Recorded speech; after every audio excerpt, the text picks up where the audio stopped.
Hello and welcome to the Discover Virginia Beach podcast. I'm your host, Joseph Trahan, your tour guide to the Virginia Beach area.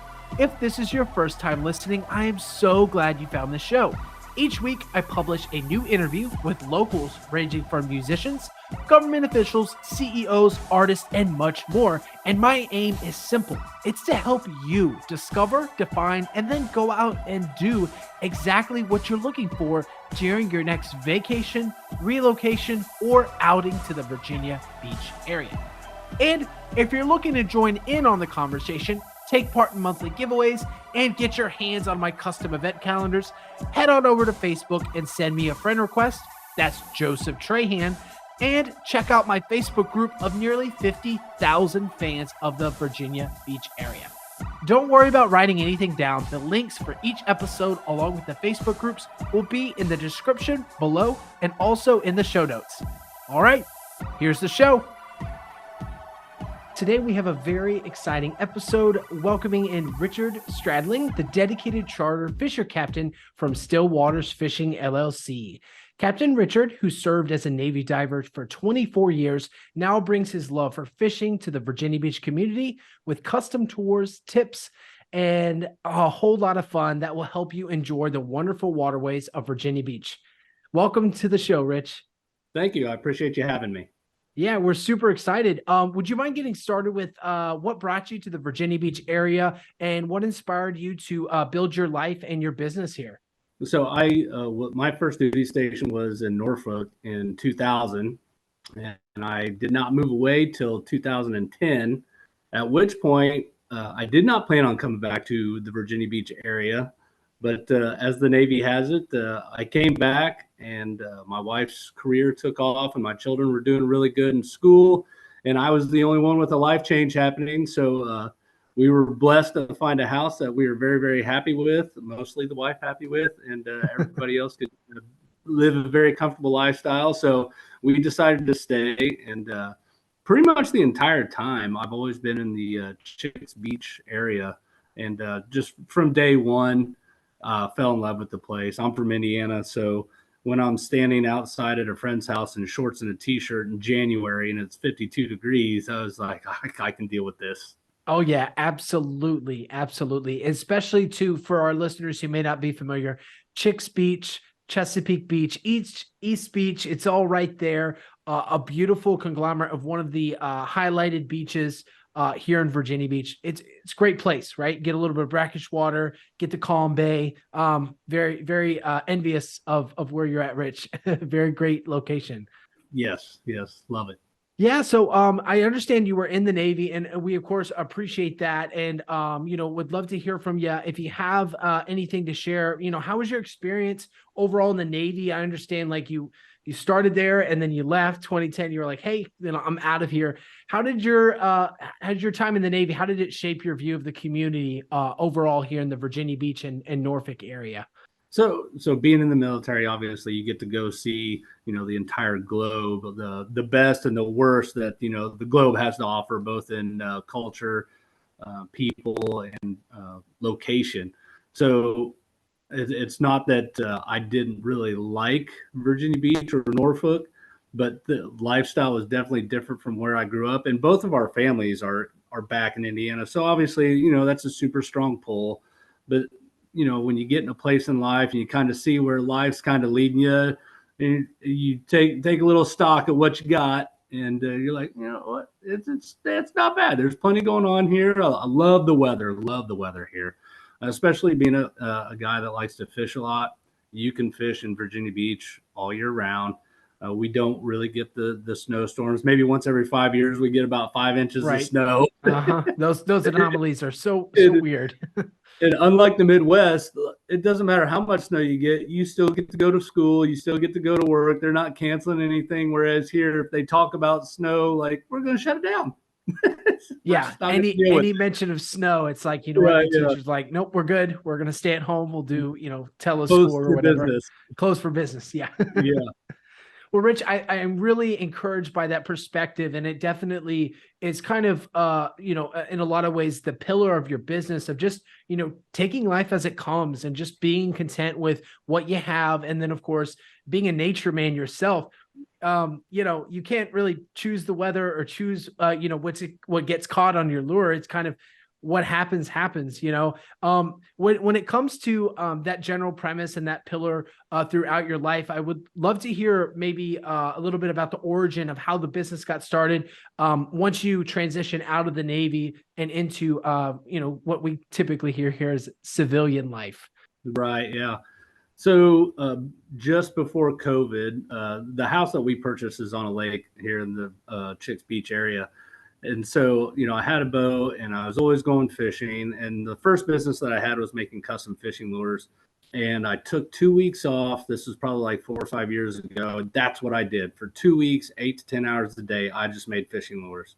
And at the end of that 2 weeks, I was like, you know what I've just learned? I don't want to make fishing lures for a living. So, it just kind of evolves, and being on the water a lot, I was always taking somebody fishing, either a friend or one of my coworkers, one of my wife's coworkers, people that would visit that like to fish also. I would just take them out, and being on the water that much, I got to see people with no experience, very little experience. And if there's, look, we all have areas that we struggle in. I cannot stand, like, it grinds my soul to watch somebody struggle with something that is so simple to me.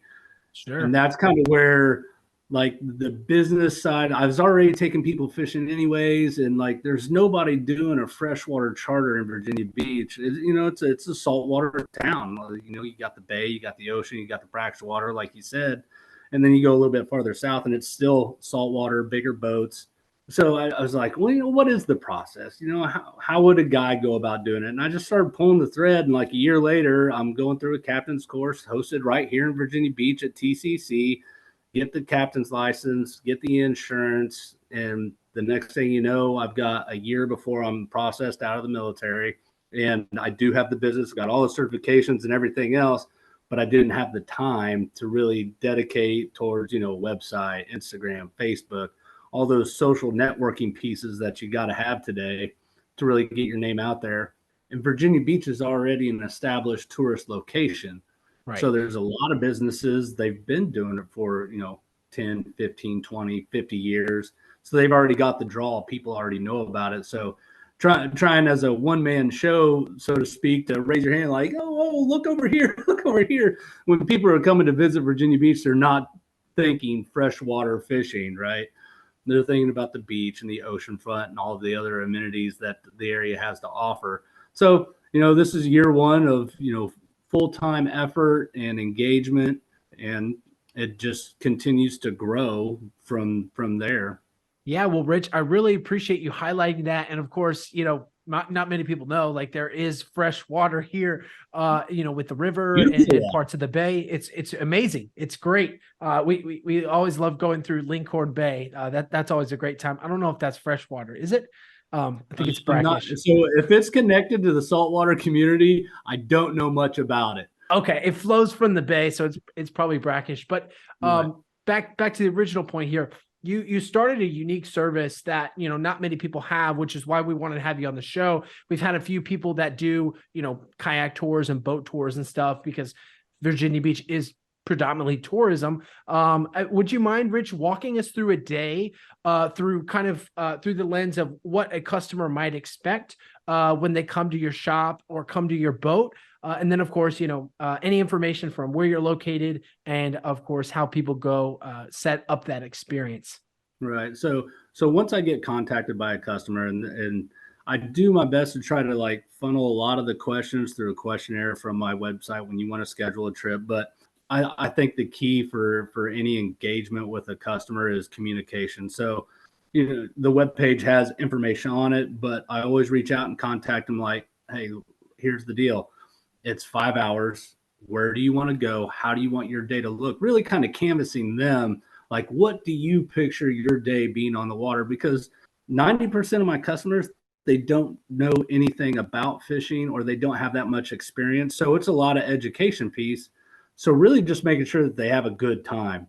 And if they're not from here and they are visiting, the military is very good at building in investigative questions. Where are you from? What do you do? You're married? Do you have kids? So on and so forth. Really engaging with the customer. I find that to be probably the heart and soul of, still being in business a year later, to be honest with you. Yeah, of course. Because if you gamble and you put all your eggs in the basket of whether the fish are doing what you want them to do that day or not, you're probably going to be disappointed more times than not. So you might as well engage with, and I really do have an opportunity to meet some really awesome personalities, and I grow as a person, and I hope I help them grow as well. So if I have to track it back to anything, it's really just communicating like, hey, we're going to make this day whatever you want it to be, and we're going to have a good time either way. That's awesome. And that's definitely something true, with part of the vibe here in Virginia Beach is just make it your day. There's so much going on, on land and on the water that people can go and explore. It's incredible. Rich, would you mind sharing with us maybe a few highlight experiences that you've had with guests out of the water, whether that's any, shark sightings or anybody falling off the boat, and any stories stand out to you as far as memories go? Yeah. Well, there's only one person that's ever fallen off my boat, and that was me. I took one of my wife's coworkers fishing, and this is a smaller boat than what I have now. And we were just fun fishing. It's during COVID, so people needed to get out. And right. So, we're out there, and I bent over to pick up a rod the same time he was on the other side of the boat, and then walked over to my side, and I could already feel the weight shift. And I started laughing before I even fell in the water. But then I was laughing so hard I couldn't get back in the boat. And he asked me, he's like, "Are you okay?" I'm like, "I'm fine." And he's like, "Has that ever happened?" And I was like, No, it's never happened before. And then he was like, "Did I do that?" I said, "Well, it's never happened before. So yeah, we're fine." So probably every client is different. And I've literally had everybody from 5 years old to 85 years old on my boat. I will say, a grandfather chartered my boat for his granddaughter's 5th birthday. She said she wanted to go fishing, and I took her out there as her and her father. And I just looked at Dad and I was like, no matter what we do today, we're just going to have a good time. Because at 5 years old, their attention span, especially in this sport that takes so much patience, it's not going to last. So we fished for about 5 minutes, and then I was like, "Do you want to drive the boat?" So the Norfolk waterways have, the freshwater part anyways, have a 9.9 motor restriction, which is really nice when you don't want to get anywhere fast. So safety, obviously very much mitigated. You're not in a hurry anyway. So you also don't have to worry about bigger boats going fast, a lot of wakes, big waves, or anything else like that. So fishing in the freshwater waterways of Norfolk controlled waters is also pleasurable in that sense. So she's out there driving the boat, and I just sit behind her, and her dad's taking a lot of pictures and whatnot. And the day goes on, and I could tell she was getting bored. So I opened up one of my plastics boxes, and it's just a bunch of worms and creature baits and stuff like that, no hooks or anything. And she opens it up, and for 2.5 hours, she sat there and played what you would call Barbie doll or play or whatever. People were taking showers and people were getting muddy and just dancing off the deck. And her dad kept trying to get on her about making a mess. I was like, "Hey, whoa, she's providing her own entertainment right now. We're winning." Right. Exactly. Yeah. Wow. So overall, it's a great trip. I think he caught one fish, but she had a blast and enjoyed herself. So when he was getting off the boat, I was like, "We won today, bud." Yeah, that is an incredible story. We really appreciate you sharing that because, 5-year-olds are very unpredictable and in a lot of ways, for sure. Yeah. So, Rich, you've been at this, you said full-time for a year, correct?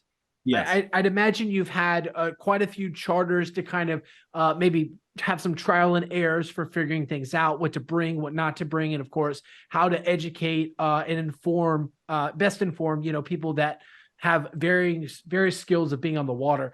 Would you mind walking us through maybe some of the adaptations that you've had since the inception of your business, and then maybe a few key moments of growth or learning that have helped shaped the fishing and boating experience that you have offering today. Okay, yeah. So when I first started out, obviously not a guide and not taking people fishing that I don't know at all. The history of me fishing with somebody else is me standing on the front of the boat, me fishing, figuring out what the fish are doing, and then going back and giving them something to fish with that they can catch fish with also.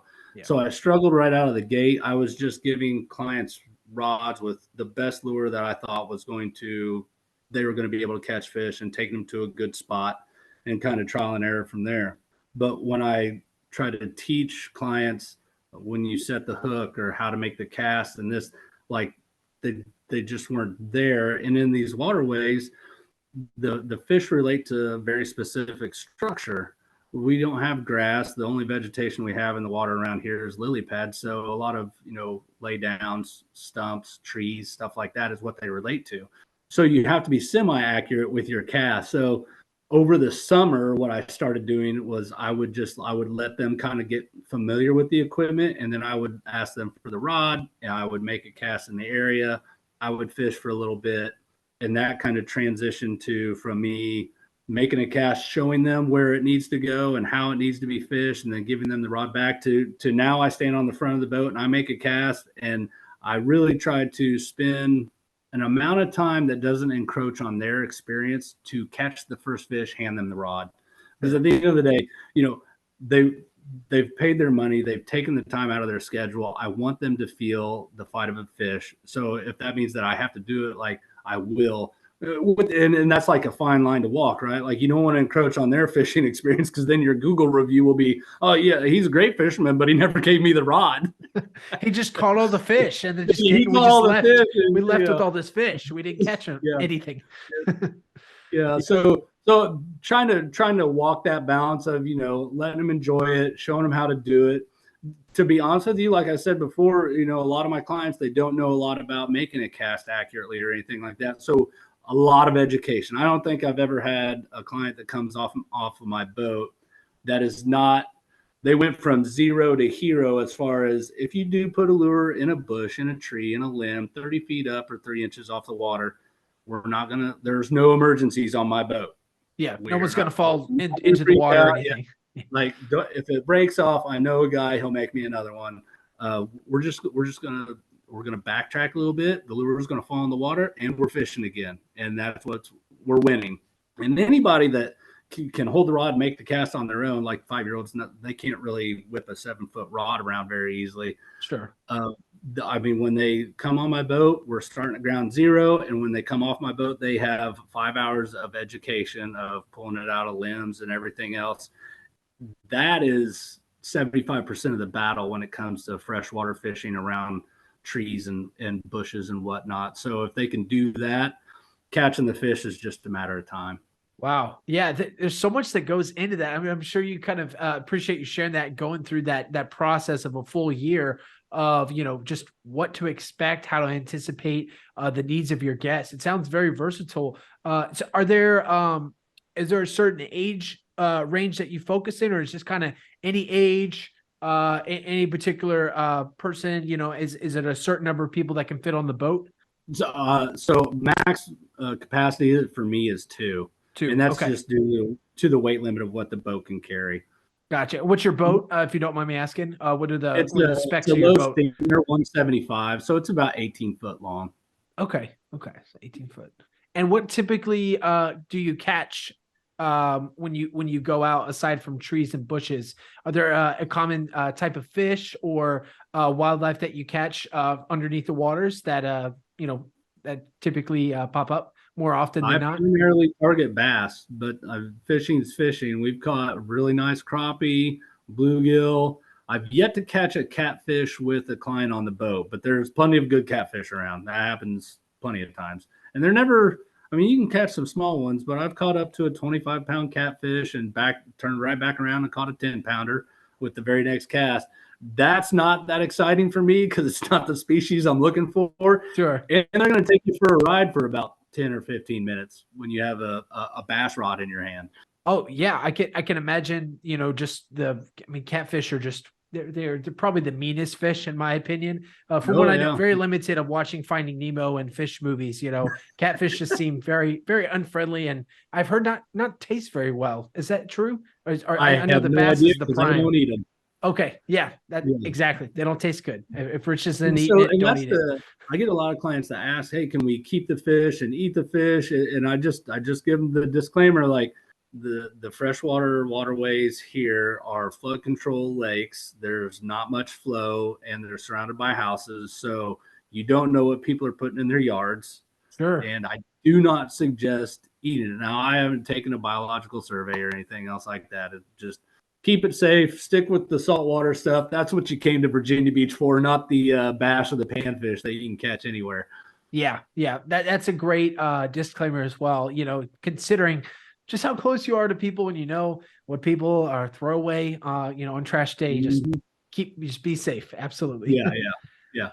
Well, Rich, last question for you on the business side. I'd love to know, when it comes to, the goals and aspirations for Stillwater Fishing, are there any upcoming projects or expansions that are in the works or that you're thinking about that folks might be able to looking forward to, on your website or on social media?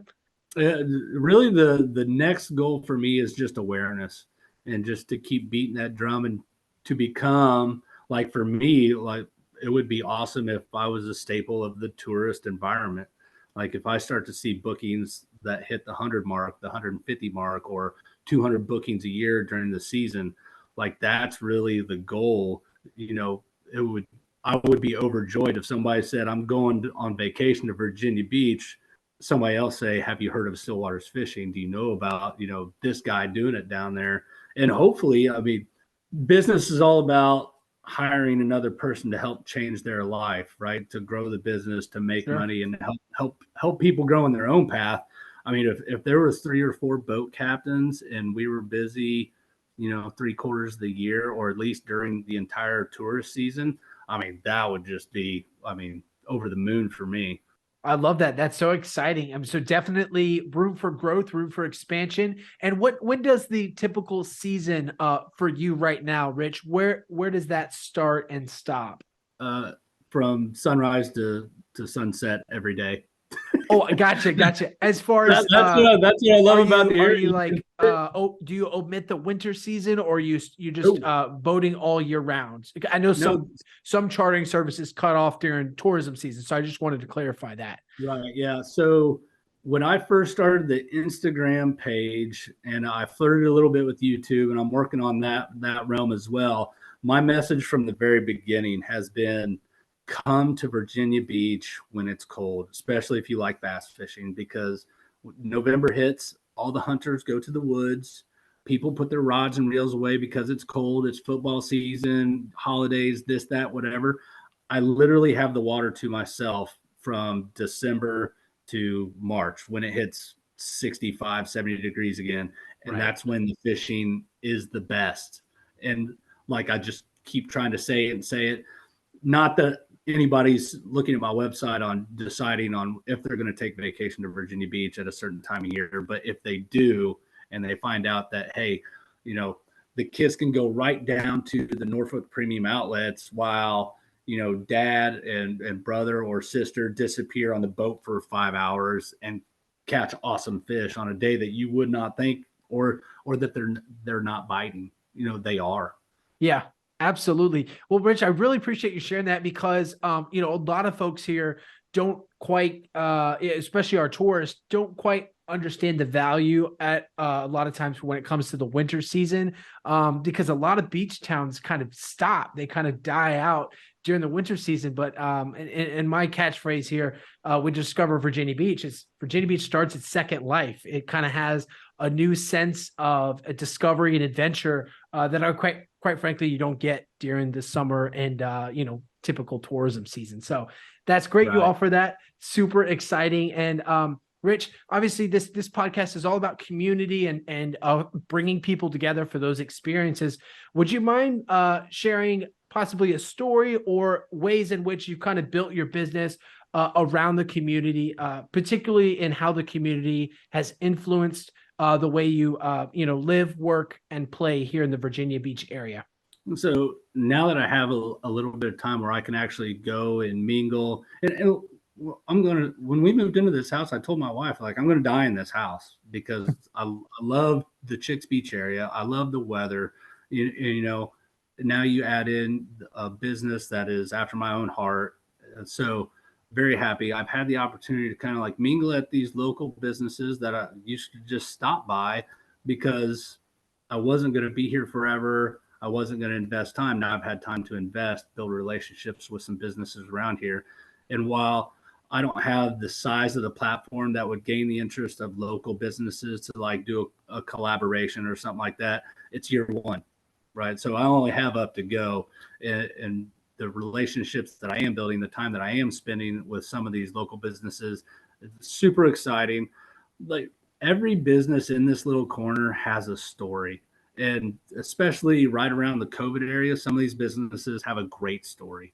And I love the atmosphere, the business owners, the clientele. It's a lot of active duty military, ex-military, locals. I love hearing from the locals because they actually have the history of this area. So while I don't have a lot of experience to give you right now of, collaborative business efforts or anything like that, it's still in progress and it's still building. And I haven't had anybody kick me out yet. Well, Rich, I would not say that you have not invested in the community at all. I definitely, even within the 1 year, I mean, we're connecting and I'm, connecting with other businesses as well on the podcast to help share these stories, especially in a world that is full of messages and stories online and offline. Right. So we really appreciate you sharing that and appreciate your involvement as well. I understand you also take a few other initiatives, when it comes to nonprofit organizations and serving the community. Would you mind sharing a little bit about how you stay active within giving for the community, and also the, I believe you had mentioned prior to this call, the nonprofit organizations you're a part of? Right. Yeah. So there's a couple of Boy Scout troops that they do like a fundraiser every year, and they solicited me and I said, would you donate? So a lot of my not-for-profit work is just me donating my time, and that, so I have a ticket that I submit for their raffle. And I do that with a couple local schools, and then obviously the Boy Scouts. So I get a call once or twice a year, like, "Hey, we won your ticket at the raffle." I'm like, "You let me know when you want to go," and we go out there. And so far, it's been a great experience. Incredible, Rich. That's very generous of you, and that's why we have this community. That's why we love talking to folks like you that continue to give back in spite of, like you said, still working on the business, still trying to figure things out, still trying to adapt to people's needs, and yet you're giving out free boat rides, which is incredible, and supporting our local Boy Scouts. Thank you for that. Yeah. Rich, with that said, I know you got to get back to it, got to get back to fishing, got to get back to making some new lures, or hopefully just staying out of the water. We are going to transition to our rapid fire question section. These questions are quick and fast. You can answer with as much or as little detail as you would like. Are you ready? I am ready. All righty. First one, early morning or sunset fishing boat rides? Do them both, and I base them off of the moon phase. Love it. Biggest catch you've ever had? Client or myself? Yourself. 8.8 pounds. Was this a bass? Oh, yes. Love it. I only classify bass. So only real fish to catch, fresh. Right, yeah. Favorite spot in Virginia Beach, just for general relaxation? Ooh, God, my boat on the water. Pick a lake. Love it. Now, what is your most memorable moment on the water? We can do just with still water fishing, or we could kind of peel it back to your time in the Navy, or, growing up in Indiana as well. Favorite memory on the water? It was one of my first couple of clients on my first boat, which was much smaller. A gentleman and his 9-year-old son. They said that they wanted to go pan fishing, so I rigged my rods up with bobbers and worms. And the 9-year-old gets on the boat, looks me dead in the eye, and says, "I want to catch a bass." I was like, "Well, that's perfect," because I have 0 rods rigged up for bass fishing. So we went and did some bobber dunking for a couple hours and did not catch a bluegill, not a crappie, nothing, not a bite, nada. I was like, okay, well, we're going to switch. So this is about 9:45 on a Saturday morning, and we pulled up to a spot, and I tied him on a rig, and I was like, this is how you skip the lure into the bushes and stuff like that. Very athletic child, very very coachable, and he started getting it down. And I was going to go back and I was going to change Dad's rig. So I nosed the boat up to a spot that's got a lay down in a bush and a little flat spot. And it's pre-spawn time frame. And we're right outside of an apartment complex. And I go back, I cut his dad's line, and I think I got one. And I look up to the front of the boat, and his rod's bent over, and he's fighting it. I'm like, oh, cool. And I put the hook and the weight down. I was like, I'll be right back. I go to the front of the boat, and I grab the net, and a fish comes out of the water, and its mouth is like that big around. Whoa. And the kid starts yelling, it's huge, it's huge. I'm like, it is huge. Oh my gosh. So I net the fish. We get inside. The kid is yelling at the top of his lungs. I'm yelling at the top of my lungs. And this is really the hook set where I was like, I think I nailed what it is that I'm supposed to be doing with my life. Because the excitement on his face, I was excited for him. This kid's first bass weighed 5.5 pounds. Wow. And I told him, I was like, this is not an everyday bass, my friend. So enjoy. He told you, he said, I'm ready to catch a bass. Yeah. He wasn't lying either. He did it all on his own. So that was the first experience I had where I really enjoyed more watching somebody else catch a fish than me catching a fish. And that was the hook set. And then from there, it wasn't kind of like, am I in the right space? Am I doing the right thing? That was the father letting me know, like, keep plucking away. You'll be all right. Absolutely. Incredible. Yeah. Incredible, Rich. Love it. Thank you for sharing that. What's a common tip or phrase that you say out on the water for possibly amateur, fishermen getting started and might be getting a little frustrated? What do you typically tell them? Yeah. So going back to always getting the lure out of the limbs and everything else, probably the number one line that I've said not only to my clients, but I remind myself on a consistent basis. You'll hear it across like any of the motivational speakers. That's probably where I got it from, but it really does apply in bass fishing. Stare at where you want the lure to go. Let your body do the work. If you stare at where you don't want it to go, guess what you're going to do? It's going to go right there. And as you would think, a guy that's been doing it as long as I've been doing it, still mess it up. I'll look at a structure and I'll be like, okay, I don't want it to go there. And I don't pause. I don't refocus. Okay, this is where it has to go. I stare at where I don't want it to go, and it goes right there. And I'm like, well, I mean, how many times do I have to tell myself? What a great piece of life advice, and also fishing advice. I'm sure lots of analogies for fishing translate well into life, but that's a good one. Focus on where you want it to go. Yeah. Yeah, right. Tony Robbins got a famous quote: "You look where you want the car to go. Don't look at the wall." Absolutely, it applies across the spectrum. Love it. All right, Rich. Last one for you. Dream fishing destination. You could go fishing anywhere in the world, boat, land, from the side of a cruise ship. Where would you go fishing? God, this is going to sound so cliche. It's so bad for several reasons. I really don't think you can beat these waters, and for a couple reasons. Okay. Really. Yeah. Let's hear it. So one, they are shallow. Like the deepest spot in a middle hole somewhere is maybe 8 feet, but for the most part, we're talking 4 feet and shallower. So if you fall in, stand up. Right. One, you don't have big boat traffic. So I can go out on a lake. I'm never going to have to worry about taking 2-foot rollers from a wake boat or a ski boat or a big rig or anything else like that. You can fish all year round. You're probably versatility wise in the bass fishing world. Maybe there's some areas that you're missing, but you're only an hour away from going and hitting deep water. You can go out to Suffolk. They got deep water. You can hit up some fishing out there too. But I really didn't realize how good I had it until this summer when I went out to like Northwest River, and they got some big rigs out there. And I had to like brace for impact. I felt like I was back in the Navy. Like here comes some 2-foot rollers, and hope that there's not a stump underneath my boat that I haven't found yet before I punch a hole in the bottom.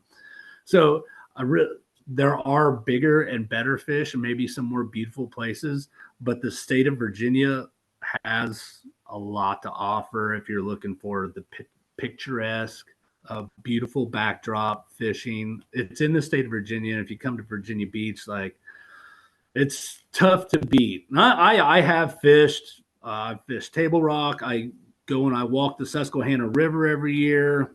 I've been to Lake Cumberland, Kentucky Lake. I've been to some awesome places, and I'm not upset here at all. I love it, Rich. That's my answer to everything. Virginia Beach area. Yeah. Absolutely. Yeah. Just come here. Yes. And I used to tell a lot of my junior sailors when they were first stationed here, I was like, hey, here's what you need to know about the Virginia Beach area. You got Washington, D.C., 3 hours north. You got Duck and Crova, 3 hours south. Do you want the mountains? It's an hour and 45 minutes west. Yep. Outside of that, you got the beach and the bay right here. Take your pick. Absolutely. I love it. I love it, Rich. This has been a great conversation. Thank you so much. I appreciate you having me on. Yeah. We'd love to roll out the red carpet for you. This is your time to share any final words or messages or anything you want to leave our audience with the disclaimer to our listeners that everything that Rich has going on will be in the link in the description below, that we can check out all of his great YouTube videos, for his live fishing videos, to his Instagram post, and of course his website where you can go and schedule your charter. With that said, Rich, back to you. The floor is all yours. I would just say, if you hear the podcast, if you follow the channel, if you visit Virginia Beach, or if you've never been, come give it a spin. I mean, I was hooked early on, and there's lots to do here. There is lots to do. And you can find it in nature. You can find it in food. Oh, boy, there's some good food around here. Really, pretty much whatever your little flavor is, Virginia Beach has got enough on the spectrum that you're going to find a place that you'll like and that you'll enjoy. There's plenty, like we're familiar with making the comforts of home here in Virginia Beach. There's Airbnbs, there's small hotels, there's big hotels, there's condos. Come on down. Let's do this. Love it. Love it. Rich, that is an incredible send-off. I will just end it there. That is fantastic. Once again, definitely go check out Rich and everything he's doing with Still Waters Fishing LLC down in the description below. And we'll catch you all in another episode.